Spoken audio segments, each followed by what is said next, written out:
Let's all read it. 1, 2, 3, go. Sabay-sabay po. Ready? 1, 2, 3, go. Enters the limbs of a child within its mother's womb. You also don't understand how God, who made everything, works. Actually, from verse 1 to 4, it's all about sowing. And also reaping of God's blessing. But then in verse 5, he said, the one who is so wise enough, and his name is King Solomon, he said this word, you don't know how the breath of life enters in the limbs of a child within its mother's womb.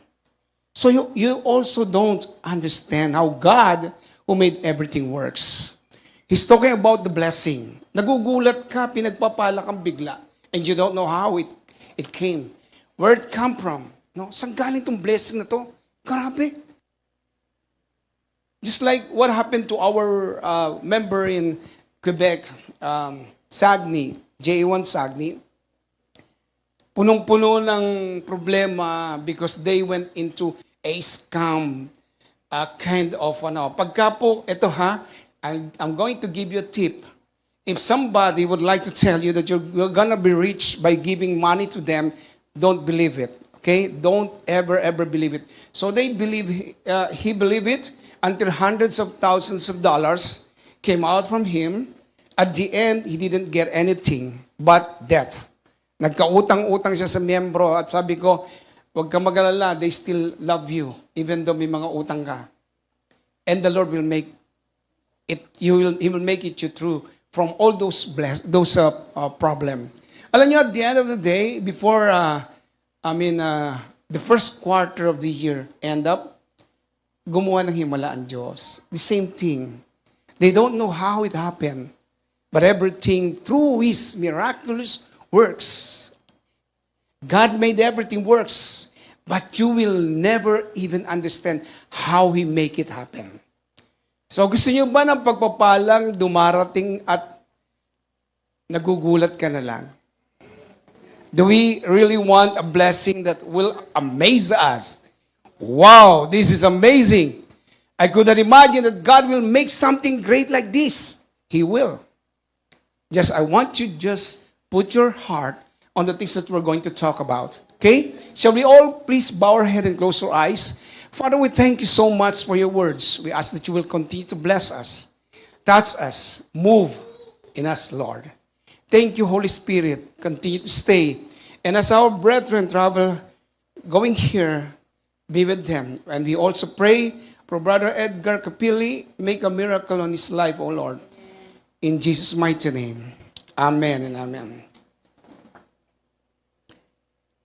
There are some things that happen in the Bible that if they had just followed the right path, things would have turned out well. Kung sumunod lang sana sila, sana magandang mangyayari. And I want you to see it.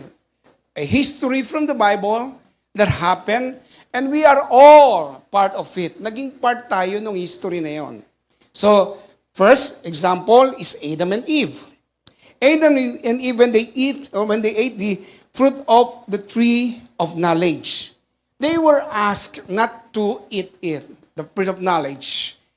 They should eat the fruit of life. No. Kung kinain nila yung fruit of life, sana hindi tayo ganito. There will be no sickness, no sin, no diseases. Pag sinabi sa akin, will naman ni Lord John, no. It's not the will of God. It's about the choice that our forefathers made. They made a wrong choice. They choose to get the tree of knowledge instead of getting the fruit of life. Maybe, mas maganda yung fruit of knowledge. Paano ba sabi natin? Yung fruit of life siguro mukhang durian. Yung fruit of knowledge mukhang anong magandang tingnan na prutas? Brother Nino, apple? Maganda ba yung apple? O sige, apple na lang. When they look at it, wow, this is more beautiful than that. Maybe we should eat this. Because the durian smell bad and But he didn't know that's a tree of life. Sample lang po yun, ha? Kaya alam, minsan, bakit yung masarap, yun ang masasama, no? According to Genesis chapter 2, verse 16 to 17, they made their own choice. That's why we're heading into a reality that everyone will die because of sin. But at the end of the day, there is our Lord Jesus Christ who saved us, gave His life for each one of us, and then at the end, we can walk now victoriously. We will have something great in our lives. Tama? You tell the one beside you, you are blessed. The other one is Achan. Achan. Now, Achan, when he disobeyed the Lord's command, his command was this: they are about to take over the promised land. And the first place will be Jericho. That's why they made a miraculous invasion. I call it miraculous invasion because it was not their might, nor by their power, but what? But by miracle. They just marched 7 days, and on the seventh day, they marched 7 times, and they shouted, and the wall collapsed. At the end, they had victory.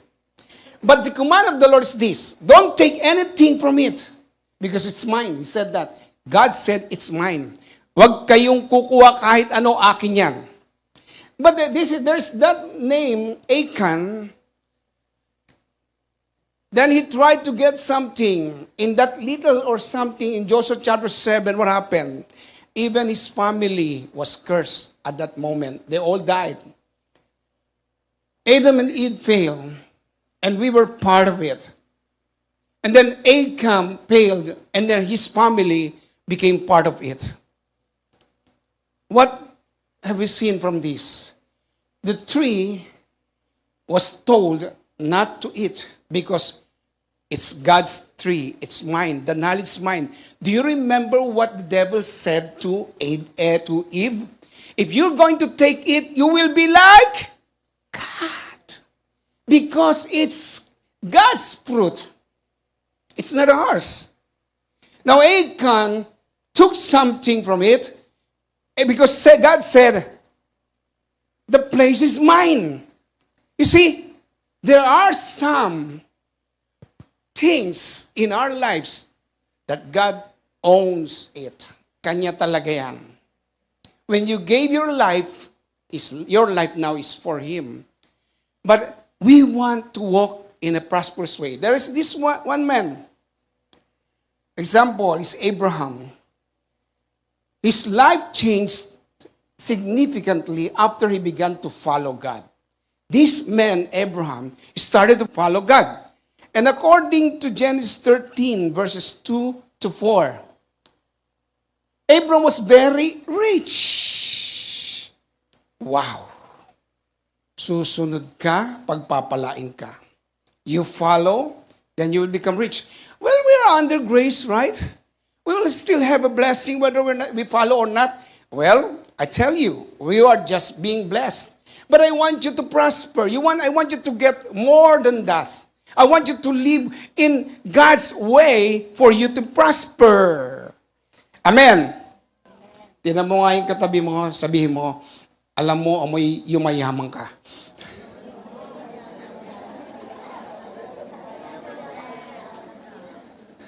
Alam nyo kung bakit nangangamoy na? Kasi gusto mo na rin sumunod. Tama? You want to follow now, right? Amen? You see, he had livestock, silver and gold. He traveled from place to place. He went from Negeb as far as Bethel to the area between Bethel and Ai. May Ai na pala noon na. Where his tent had been originally, where he had first made an altar, there Abraham worshipped the Lord. You know, here we used to dance, we used to sing, yeah? We want you more and more. We sing that song a while ago. But in the time of Abraham, they didn't sing. They just offered things. They offer to God. So Abraham, he made an altar. Altar is needed to offer something to God. So that the kind of worship before is offering. That's why in Romans chapter 12, it's not written there. Verse 1, it said, I beseech you therefore, my brethren, by the mercies of God, that you offer your body as a living sacrifice. He said that. You see, the real offering really is giving something to God. That's the time they do it in the Old Testament. That's how we first followed God. And at the first letter A or first word in that verse 2 said, Abram was very rich. How he became rich? Because he made an altar and there he worshiped the Lord. Upon doing it, God made him rich. Sabi mo sa katabi mo, I want you to prosper. Now, I know that Reb West already talked about this, but let me talk a little bit of tithes and offering. Just a little bit, of course. And I don't want you to be offended, I said, because you might tell me, pera yan, no? But it's not about that. I will tell you at the end. How did I say that? It's not about getting money from you, because you will understand after this, why are we doing this? In chapter 3, verse 10 ng Malakay, bring 1/10 of your income. But in verse 9, he already said the offering. And then in verse 10, he talked about the tithes. So the same thing, tithes and offering. Bring it in 10 of your income into the storehouse, and there may be food in my house. Test me in this way, says the Lord of armies. See if I won't open the windows of heaven for you, the floodgates, or the floods you with blessings. Take note, an open windows of heaven. And then the second one is the floods with blessing. Imagine mo, si God at that moment in Malachi chapter 3, He's asking us, test me in this. Sige nga, testingin niyo ako. He's not really commanding you to do it. Because it is another step from being blessed to prosper. It's another step. Now, He said in that moment, He said, we talk about the windows of heaven. Meron palang bintana, ang daming bintana ang langit. At may sinabi siyang, floods you with blessing. Pwede ka palang bahain ng pagpala. Woo! Woohoo! Walang magkuha. Yay! You have your business and became attractive. Why? Because that's part of God's blessing. You have something that you're doing and become prosperous because God is flooding you with His blessing. You've been doing that for many years, but nothing happened. And you are even want to quit. Gusto ko nang mag-quit dito. We want to be blessed. That's the desire of God. I want to prosper you. We have done so many steps. At the end, we fail. And now we're thinking, Lord, I prayed for this. What happened, Lord? Now He's telling that they take note, an open window of heaven. And then the other thing is the flood view with blessings. There's an opening of windows. But before that, He said, bring the 1/10 of your income. He's talking about the 10%, or maybe the blessing. Store us so that there may be food in my house. Okay, whether we give or not, the food, the storehouse will be filled. Do you believe that? But He's telling us something. He said, He's not saying, I'm just commanding this to you, but I want you to test it. Try it, says the Lord of armies. See, personally, He said, if I won't open the windows of heaven, gusto na ng Lord buksan ng bintana ng langit para sa iyo na punong-puno ng bumubuhos na pagpapala. Gusto na rin niyang buksan yung floodgates na yan para bahain ka na rin ng pagpapala. Hello? Actually, you will see from verse 11 to 12, He wants you to be like this.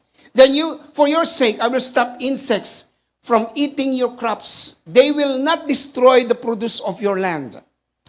The vines in your fields will not lose their unripened grapes, says the Lord of armies, the destroyer. That's the destroyer. He's telling us that He's going to tell the destroyer, stop! Because sometimes we earn money. In just few days, they are gone. What happened? Butas yata yung bulsa ko. Because there's a destroyer. But when we have the tithes, the destroyer will stop. He said, I will stop it. Nagugulat ka? Ito yung income mo, parang kami mag-asawa. This is our income.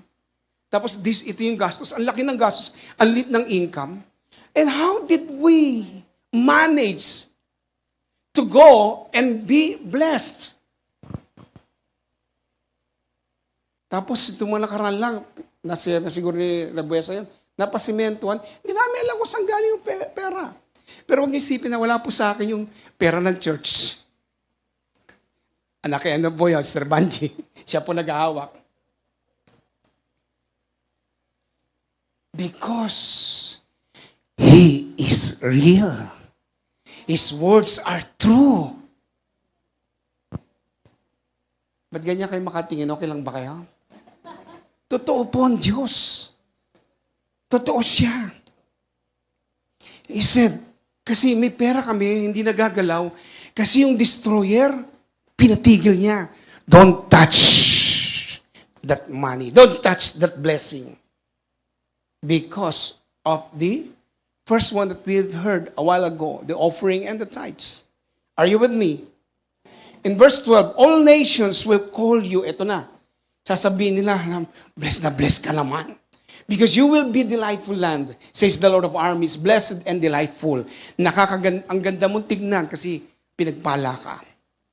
O di ba? Kaya si Brother Makoy, gwapong-gwapo lagi. O, di ba? Ang gwapo mo talaga, bro. Gwapo mo. Ayan, natuwa sa yung tita. Di ba? Gwapo talaga ni Brother Makoy. Bakit? He's faithful. He's faithful. Now, tignan nyo ngayon. Let's go to the New Testament. Luke chapter 6, verse 38. Given you will receive. See that? Now, we're talking about the tithes. We talk about the offering. We're talking about giving. It doesn't mean that you're going to pull out your money and bring it back to other people. No, it's not all about that. Kasi pwede ka naman nag-iipon, tama? You are, what do you call this? Keeping some money while doing the tithes and offering. I've done that. And I'm doing it. That's why, hindi ko po pinababayaan din na wala akong naiipon. Hindi ko sinosobra na ubusin lahat ng pera. Because I believe I need to do that.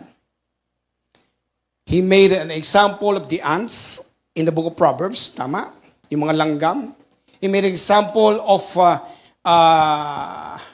the story of the one who's keeping the money but he never put it in investment. So some money I put it in investment, in the right investment. I do it in the bank. And God blessed me. Are you with me? Kunyari, hindi mo kaya magtago ng 500. Pwede naman siguro 300. Kung di pa rin, 100. Kung di, 50. In 1 year, how much is $50? 600. Biro mo, sa isang taon, may 600 ka na. Eh, pag 10 taon yun, ilan yun? Oh, 6,000. Ang galing sa math ni Ate Mela. Saan mo pupulutin yun? Eh, nasa bangko, meron pa siyang interest. O, di ba? Amen?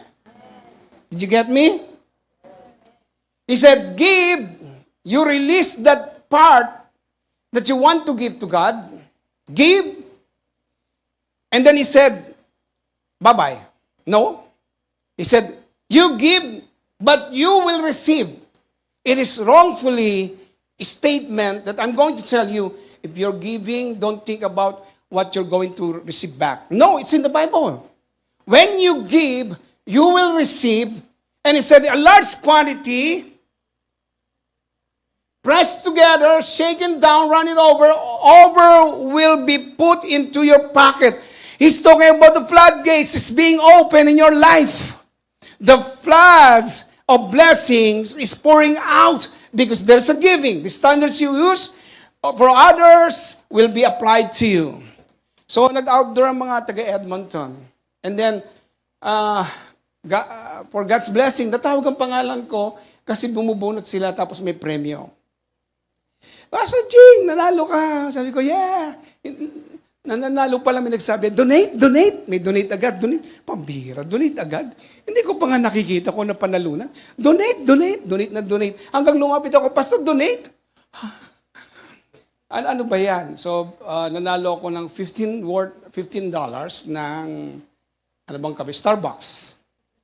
Buti na lang, hindi ako Starbucks kasi Teams ako eh. Sabi ko, okay, donate. Yay! Donate! Yung tuloy mga sumunod, naging donate na lang. Pati bigas, donate. It's in my heart now. I gave it to God, not to that person, not to anyone. Every time you give, you're not giving it to anyone. You're giving it to God. Okay? Alam niyo, bago ko malis, may lumapit. Binigyan ako ng sobre. Ay, sa pastor, gusto ko tang bigyan. Nung binuksan ko, $150. Times 10? Times 10? Sabi ko, grabe. Bukas na bukas yung flood of blessing. Hallelujah! Tuloy na po natin. Even Jesus said that we should practice it. Kailangan ma-practice natin. Matthew 20-23. Some people are saying, it's only for the Old Testament, not now. But Jesus did. Woe to you, teachers, said of the law. The Pharisees, you hypocrites, you give a tenth of your spices.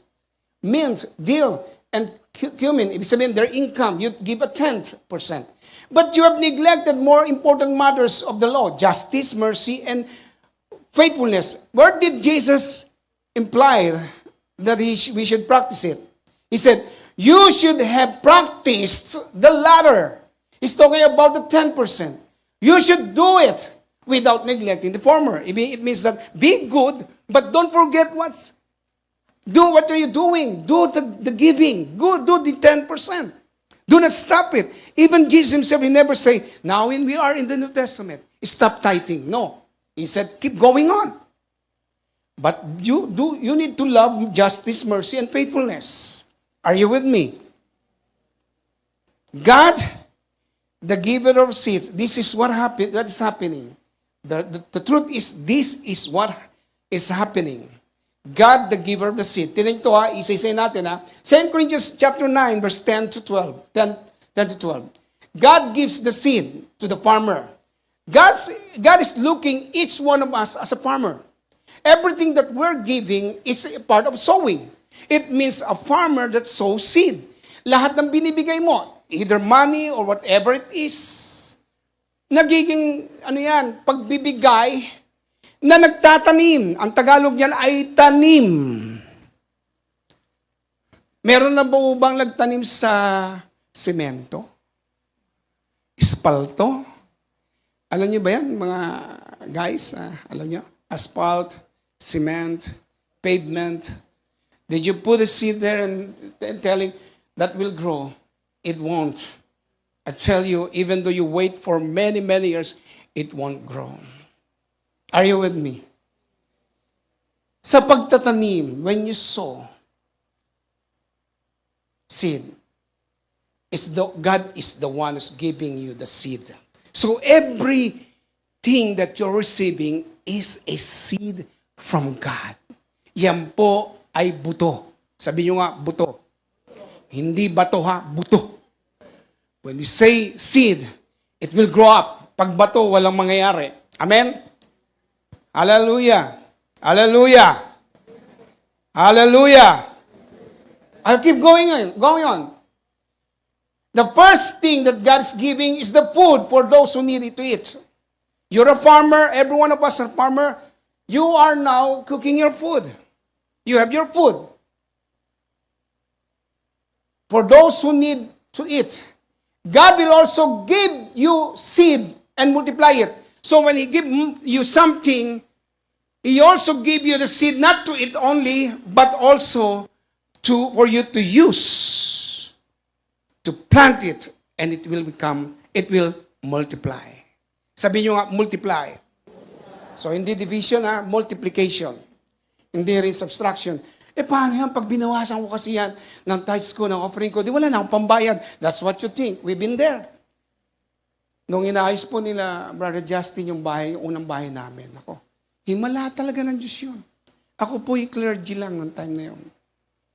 At ang sweldo ko pa noon sa church ay parang 500 pa lang. Sabi nga ni Justin, huwag yan, pastor. Malit yan para sa'yo. Sa isip ko naman, oo nga, pag may malaki, di malaki rin ang bayad.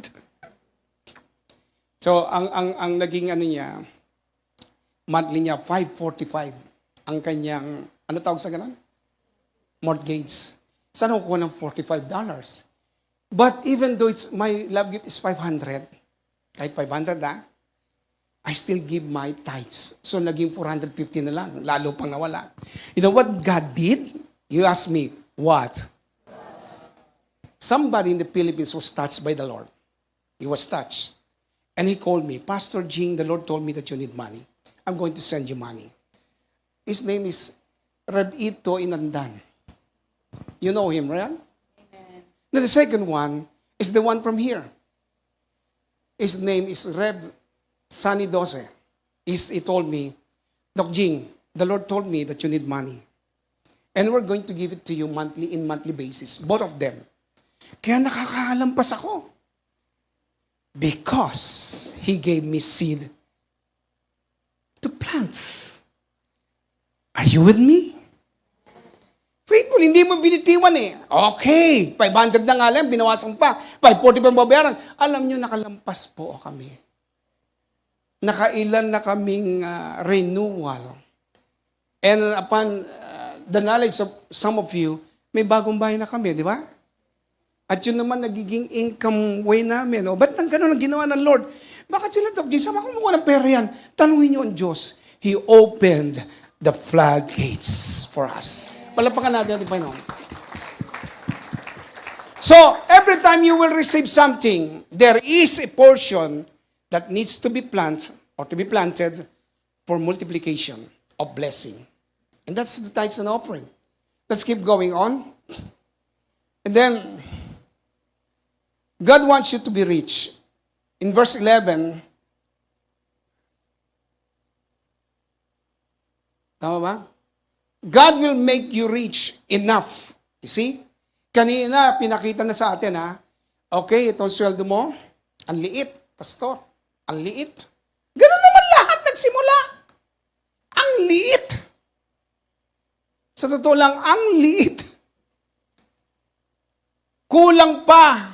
It's not enough to fill up the things that I need.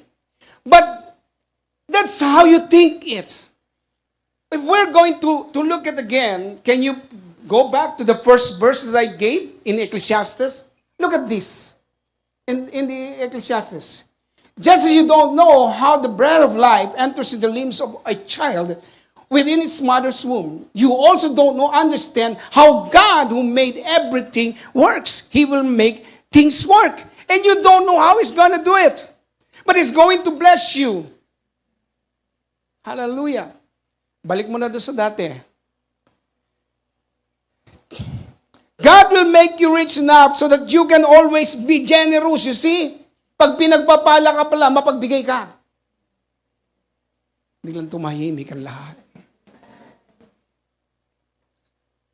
If you're being blessed by the Lord, you really want to share.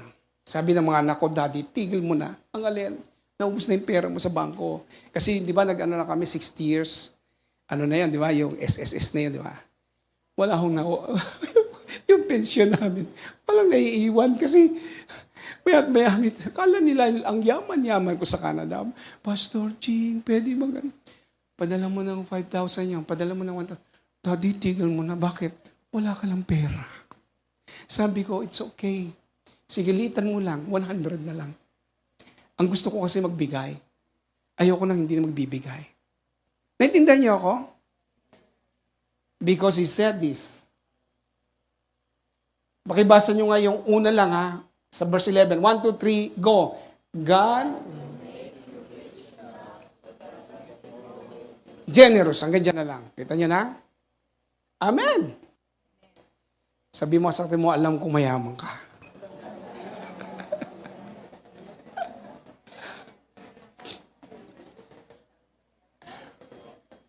Your generosity will produce thanksgiving to God because of us. What you do to serve others not only provides for the needs of God's people, but also produces more and more prayers of thanksgiving to God. Ang dami nagpapasalamat sa Lord dahil sa ginamit ka ng Panginoon. Amen. Now, the reason we do not fully grasp the concepts of giving and tithing is that they represent the language of the Spirit. It is the language of the Spirit. It's not a natural kind of language. That's why I told you, I'm earning something like this, but I need to give it to God. And I need to pay something like this, and it won't go up like that. But I know that giving, my offering and tithing is not a natural way of doing it to God. It's a what? A language of the Spirit. God said it so. Given it shall be given. He never said, keep and you will have money. No, He said, give and you will receive. It's a language of the Spirit. It is something that you don't understand. Maybe, He said here, as the language of the Spirit, these concepts are beyond the capacity of our own knowledge to fully define or comprehend. I could not comprehend. I don't understand why God gave us so much money like that. Or maybe you don't understand, in one day, you paid everything that you owe. Lahat na bayaran mo, nabigla ka. Paano ito nangyari? Ang tagal mo na inaalagaan yung number, hindi lumalabas. Pero faithful ka naman mag-tithes and offering. Pero nabayaran mo lahat. Ano kang ginawa ni Lord? Kahit ikaw, you could not imagine how did it happen. How did it happen, Lord? How did you do it? Well, He said it so. It's the language of the Spirit. So if somebody will stand here, oh, let's have our tithes, it's not natural. It's a language of the Spirit. It means you give what God owns. Sa Diyos yun, di ba, naituro mo na? Ang tithe ay para kay Lord talaga. It's just asking for 10 and you leave 90 for yourself. Are you with me? Tingnan nyo, ha? Even God made this happen. John 3:16. Ginawa ito ng Diyos eh. For God so loved the world that He gave His one and only Son. Anong ginawa niya sa anak niya? Tinights niya. He gave it away. Tithes niya si Jesus because He is the elder of the brethren. Sino pa bang anak ng Diyos ng time na yon? Yung mga angels. Adam and Eve were children of God. But He gave His only Son that moment as the tithe of everything, where everything will be gathered. Si Jesus po ay tithe ng Diyos. He's the biggest offering of God. And He gave it so that each one of us will become God's children. Grabe. Whoever believes him should not perish but have eternal life. A complete understanding of divine salvation also provides insight into a nature of giving. Kung kinikilala mo ang pagbibigay ng Diyos ng kanyang bugtong na anak, hindi ka na mahirapang umintindi kung bakit ka nagbibigay. Naintindihan po ba natin? Hindi mo na iniisip na kunyari, naku, tithes na naman. Yan, ba't itong Diyos na ito may tithes pa? But may offering pa. You will not ask for that because you know there was a time that God has only one Son. He tithes it for us. He gave it for us. And at the end, He's expecting each one of us to be in the right place. To be in a prosperous way. Gusto niya pinagpala ka. Amen? Parang ayaw niyo ha. Gusto niyo ba? Amen? Sige, palapakan natin ang panahon. It is entirely focused on God's approach and viewpoint. Ito po'y tungkol lagi sa focus ng Diyos and approach. Do you remember the woman who's giving just cents? Ang liit lang, di ba? But God said, that's the only money she got. And He gave it to me. Nalala niyo ba yun? This Pharisee, they gave yung kasobra nila. But this woman came, gave everything that she got. Nalala niyo ba si Elijah? All of this, I'm going to share it in the next part of this. There are numerous instances in the Bible where individuals were requested to do something by the Lord. Sinabihan sila, when God asked Abraham to give his son, nung binigay niya anak niya si Isaac, gumanda ang buhay ng Israel. If Abraham didn't give Isaac that moment, even though at the end, God didn't allow it, but he saw Abraham that he is up to following God. I want to be obedient to you, Lord. I want to give you my son, my only son. Nung binigay niya, grabe, hanggang ngayon pinagpala ang Israel. Sabihin ko sa inyo, sabi sa amin, tinuturo sa amin, ito yung kanilang ito yung lugar ng kanilang military. Ayan, wala akong nakikitang kanyon. Wala akong nakikitang missile. Asan dyan ang military? Land, an open land, pero may mga gate, hindi ka pwedeng pumasok. Nakasilid kami sa labas. Andun tayo, nakasilid kami ganyan. Sabi niya, this is where they do the military tactics. Saan? Yung pala nasa underground. Super, di ba?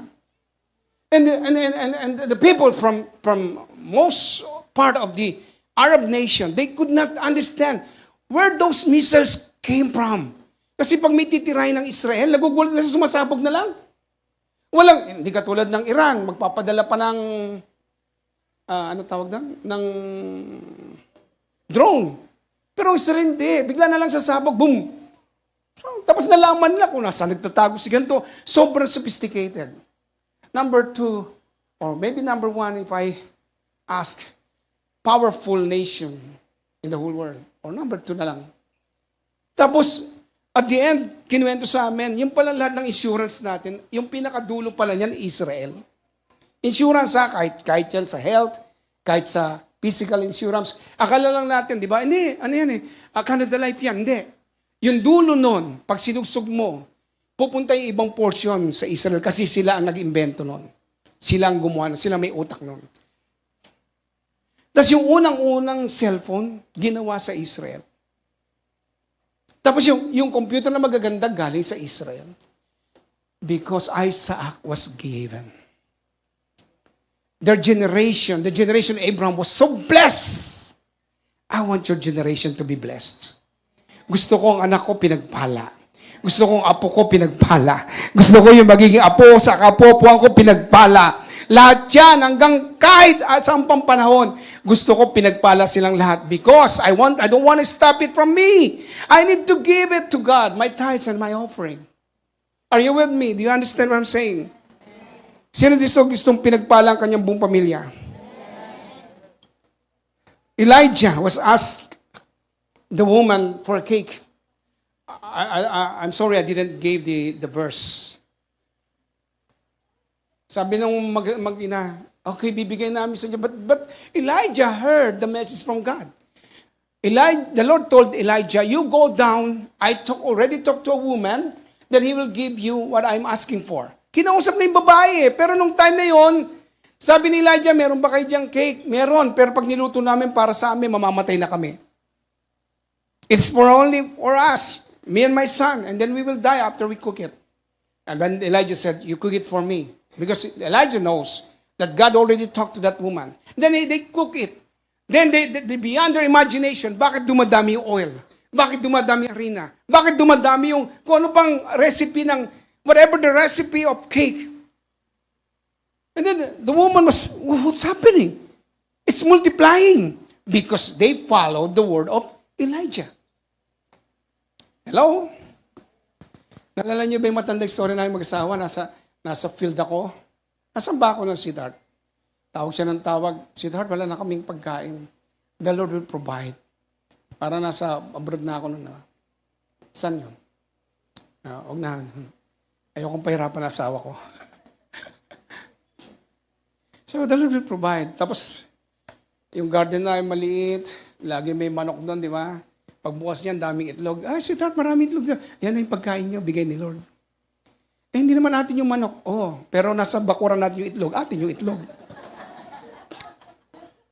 Eh, di lagi silang may itlog. Eh, sa dami ng lugar, doon siya nanganak eh. Ay, nangitlog eh.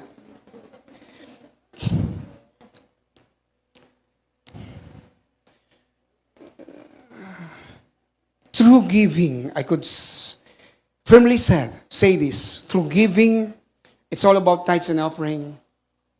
We unlock the floodgates of heaven. Do you believe that? Pag nagbigay ka, ina-unlock mo. Bahang nanggagaling sa langit. Bahang pagpupala. Now, I give you my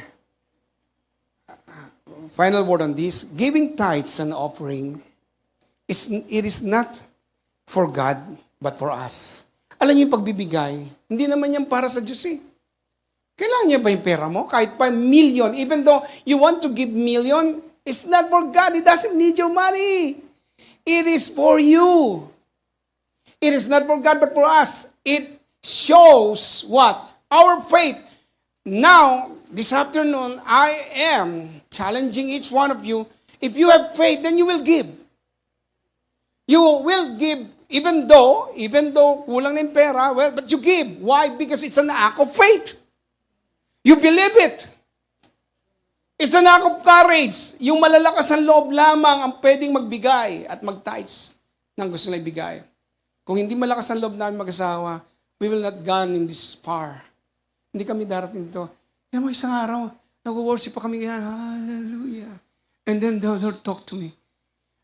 Son, I want to give you a message. What is it, Lord? Bigay mo yung sasakyan ninyo. Bagong bibigay. Sabi ko, Lord, nagkamali ka ng sasabihan. Kasi hindi ako may-ari si Rabuesa. Tapos nagkukwentuhan kami, sinabi niya, alam mo, sweetheart, sabi ni Lord, bigay daw natin sa sakyan. Sinabihan ka rin. Wala akong magagawa. Then we gave our new Honda car on that moment. Then we gave it. New, Actually, we were persecuted because of that. Hindi naman actually persecuted. We were, what do you call this? Misunderstood by some people. They said, you need the car, then you give it. Well, I don't know why God is asking it. Tapos after noon, sabi ko, Lord, may utang ka, tandaan mo yan, may utang ka. Dahil ko sinasabi, lahat ng pupuntahan ko, mapapunta sa, actually kung nagtagal ako sa, if I spend my time in London, somebody would like to give a car for me. But when I'm gone, and he told me that I was about to give you my car, but you're going home in the Philippines, I will not give it anymore. That's not that siya, gusto niya ibigay. That's wherever I go to Cayman Islands, they bought a car and nobody can use it. I use it. Punta ako ng Abu Dhabi, walang makagamit ng sakyan, nobody can use it because nobody has the license. Then I'm the one who's using it. Wherever I go, God gave me. Binibigyan niya ako ng sakyan. Kahit saan. Punta ako ng Fort McMurray, we bought a Sienna. That moment, a brand new Sienna. And then, wow! Gamit ko. Sabi ko, Lord, hindi mo ko nababayaran yung utang, puro pahiram yan. O, di ba? Miraculously, God gave us a car. Binigyan kami ngayon, nagagamit namin mag-asawa. BMW. X1 lang naman, X1. M Sport. Yeah. Sabi ni Lord, bayad na ako Hindi, Lord, merong pantubo yon. Why is it that you can demand from God? Paano ka makapag-demand? Because you know what you're doing. You're following Him, right? Amen? But you need to be courageous. Ito mga kabataan natin, napaka-courageous nila. Pag dumadating po yung tinatawag nating, ano yun? Ano yung sweetheart yung,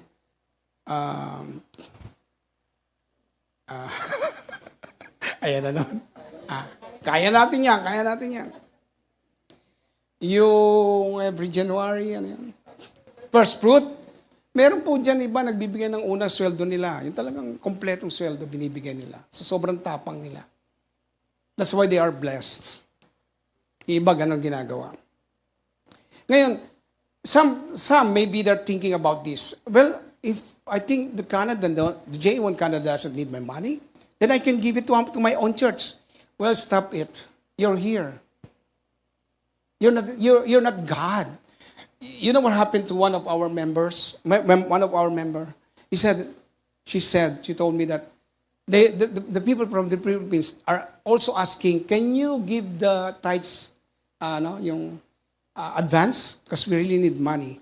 And I told him, I told her, you see, parang ikaw na hiningan nila.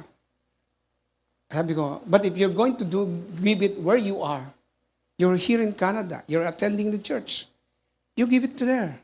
Why? Because God put you in this place. Yung nasa Pilipinas, God will bless them. Nung ginawa daw niya yon, nagulat siya, dumami daw yung titers lalo. At lalo silang pinagpala. And they said, yung pala yun. Yes, that's reality. You're here. God planted you here. If you are courageous enough, you will give it. Amen? Sabihin niyo nga, matapang ako. Para kay Lord. And then it's a gratitude. Why? You're still alive. You give it to God. And you're still alive. Pagpapasalamat mo, thanksgiving, an act of worship, and we want to live in prosperity. We want to prosper. Imagine,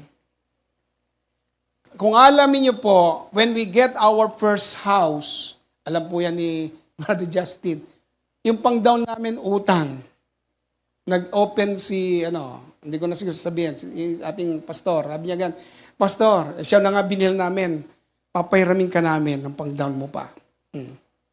Tapos sa Fort Mac, meron din kaming kinausap doon, at sinabi, sige, dadagdagan ko. Pero nabayaran namin lahat yun. Huh? Are you with me? Pero ganun si Lord eh. Isang araw, you are amazed because the Lord is now giving you more than enough. I have now my son who is working and soon, I believe, will be promoted more and more. Susunod siya na may-ari nun. Si Cadmiel, nag-aaral pa hanggang ngayon.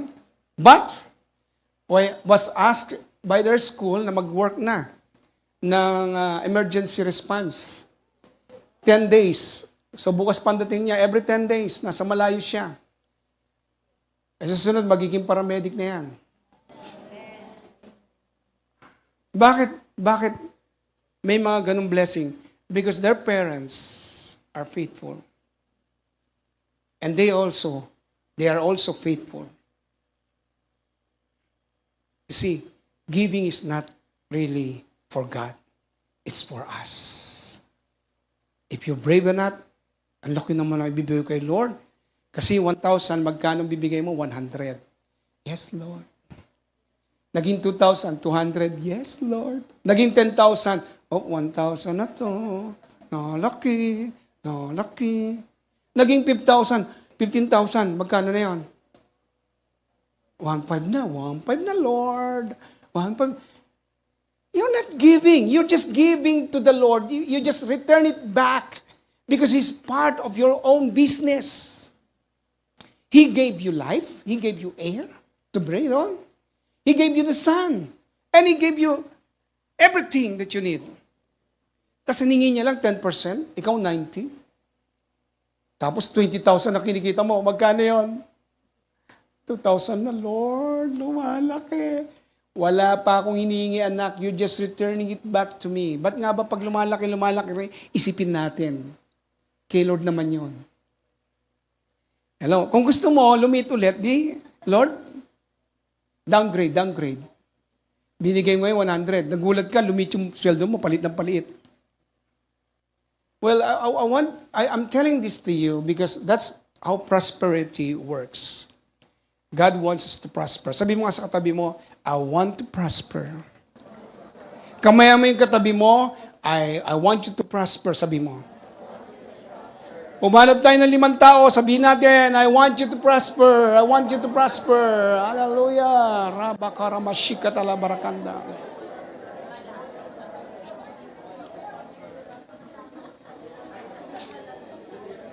Prosper, kapatid. Yeah.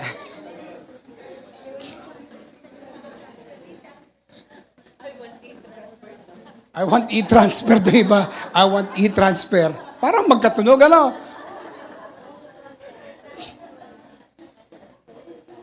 Tonight, this afternoon, I want each one of you to talk to God. Maybe we didn't do it right, but this afternoon we would like to do it right.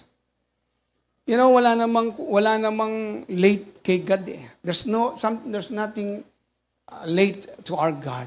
Everything is always on time. Timing lang yan.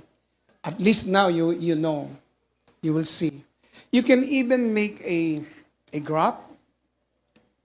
You give to God, and this is the blessing. I've done it before.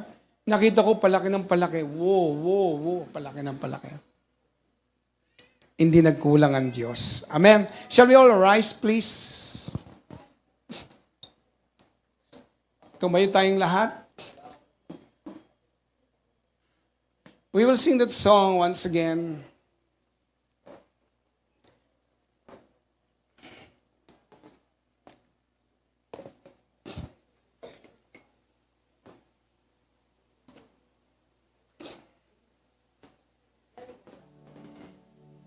Misa pa nga nagugulat ka, may mga tao nag-iipon para sa iyo, parang ganon. I'm not talking about money, but also gamit, di ba? When I was in the Philippines, somebody came to me and then said, Pastor, I would like to give this to you. Isang mic na maliit, na wireless. Tuntua naman ako. And I use it until it fails at the end. Kasi kinuha niya lang siguro yan sa Lazada or ano, ganon. Inisip niya, I need it. Kasi nakita niya, lagi ako may dalang wire. Hanggang sa bumigay na siya. Hindi siya inabot isang taon. When I went to Edmonton, somebody bought a DG microphone. It was so wonderful. I think it's expensive.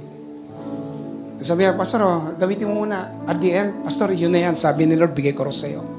I'm not asking it. Alam ko, mahal yun. Sabi sa akin ni Pastor Rex, ang mahal niya ang pastor. And I'm using it now. And I said, look at this. Because of your faithfulness to God, of your giving, nagugulat ka. Because God is about to give it to you back in His perfect time. In His time. He will make everything beautiful in His time. You don't know how. You don't know how God's going to do it, but He knows how to do it. Just follow Him, be obedient. Love the Lord with all your heart. Amen. Let's sing this song. Would you please put your right hand on your chest, close to your heart. And I want you to repeat after me with this word and tell God, Heavenly Father, I'm so sorry if I'm not faithful and obedient of doing these things, the tithes and offering for you. And by this time, I understand this is what you want us to do. You want me, Lord, to have faith, courage, trust before you. I want to trust you. My life and everything in my life, my finances, my health, my strength, not only for me, but also to my family. Thank you for your forgiveness. Thank you for cleansing me by your precious blood. And by this time, I offer it to you all again. Whatever that's in me belongs to you, Father. Thank you, Holy Spirit. Thank you, Jesus. This is my prayer. Amen and amen. Let's all be seated right now in the presence of God.